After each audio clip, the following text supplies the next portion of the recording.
Hyderabad parade గ్రౌండ్లో ఈ నెల 25న కేసీఆర్ బహిరంగ సభ జరగనుంది. ఈ నేపథ్యంలో ఎమ్మెల్యే ఎమ్మెల్సీలతో కలిసి మంత్రి తలసాని శ్రీనివాస్ యాదవ్ మైదానాన్ని సందర్శించారు. సభకు నగరంలోని అన్ని నియోజకవర్గాల నుంచి భారీ ఎత్తున ప్రజలు హాజరవుతారని తెలిపారు. 9.5 ఏళ్లలో కేసీఆర్ ఎన్నో అభివృద్ధి సంక్షేమ కార్యక్రమాలు చేపట్టారని అన్నారు. కాంగ్రెస్ పార్టీ నాయకులపైన 6 గ్యారంటీల పథకంపైన ప్రజలకు నమ్మకం లేదని అన్నారు. పేదింటి ఆడపడుచుల పెళ్లికి ₹1,00,000 ఆర్థిక సహాయం అందిస్తున్న ఏకైక రాష్ట్రం తెలంగాణ అని తెలిపారు.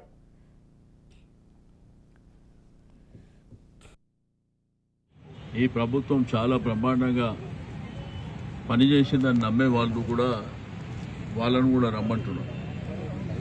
మాకు సంఘీభావం తెలుపవలసినటువంటి అవసరం ఉన్నది. ఎందుకంటే ఈ 9.5 సంవత్సరాలలో అద్భుతమైనటువంటి పరిపాలన అందించినటువంటి ప్రభుత్వం మాది. ఈరోజు హైదరాబాద్, గ్రేటర్ హైదరాబాద్, సికింద్రాబాద్ ప్రాంతాల్లో చాలా కార్యక్రమాలు, బస్తీ దవాఖానాలు కూడా మరి పెద్ద ఎత్తున హైదరాబాద్ సిటీలో బస్తీ దవాఖానాలు, కరోనా వైరస్లో కూడా ఈ ప్రభుత్వం చేసినటువంటి కార్యక్రమాలను చూసాను. మా ప్రభుత్వమే రావడమే కాకుండా మరి గౌరవ ముఖ్యమంత్రి గారు మరి ప్రమాణ స్వీకారం కూడా చేసే రోజు కూడా దగ్గరకు వచ్చింది. హ్యాట్రిక్ ముఖ్యమంత్రిగా మరి వారు తిరిగి ప్రమాణ స్వీకారం చేయబోతున్నారని చెప్పి నేను ఈ సందర్భంగా తెలియజేస్తా ఉన్నాను. ఈ పరేడ్ గ్రౌండ్లో లక్షలాది మంది సమక్షంలో ఆ మీటింగ్ జరుగుతుంది.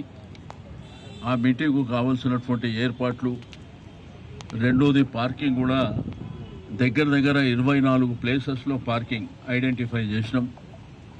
ఈ 24 ప్రాంతాలలో కూడా ఎవరికి ఎక్కడ పార్కింగ్ ఇవ్వాలనేది కూడా 2-3 రోజులలో డిసైడ్ చేస్తాం.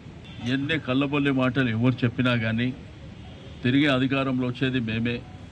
ఎందుకంటే ఈరోజు కాంగ్రెస్ కానీ భారతీయ జనతా పార్టీ వాళ్ళ నాయకులు కూడా మాట్లాడుతూ ఢిల్లీ నుంచి గద్దల్లాగా వాలిరు అన్ని అబద్ధాలు చెప్పుకుంటూ ప్రజల్ని మిస్గైడ్ చేయాలనేటువంటి ప్రయత్నం జరుగుతుంది. కానీ వాళ్ళ పప్పులేమో ఉడుకో, వాళ్ళు ఇచ్చే గ్యారెంటీలను కూడా ఎవరు నమ్మే పరిస్థితి లేదు.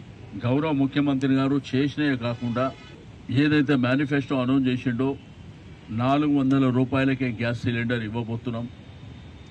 రెండోది రేషన్ మీద ఇచ్చేటువంటి దొడ్డు బియ్యం, సన్న బియ్యం ఇవ్వబోతున్నాం. కేసీఆర్ ఆరోగ్య భద్రత కింద మరి 15 లక్షల రూపాయల వరకు ఏ హాస్పిటల్లో జాయిన్ అయినా కానీ మరి గవర్నమెంటే బేర్ చేస్తుంది.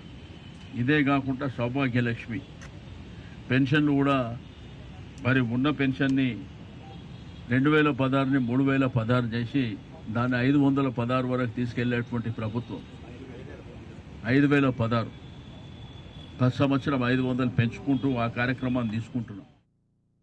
హైదరాబాద్, సికింద్రాబాద్ని ప్రేమించే వాళ్ళు ఈ ప్రభుత్వం చాలా బ్రహ్మాండంగా పనిచేసిందని నమ్మే వాళ్ళను కూడా రమ్మంటున్నాం.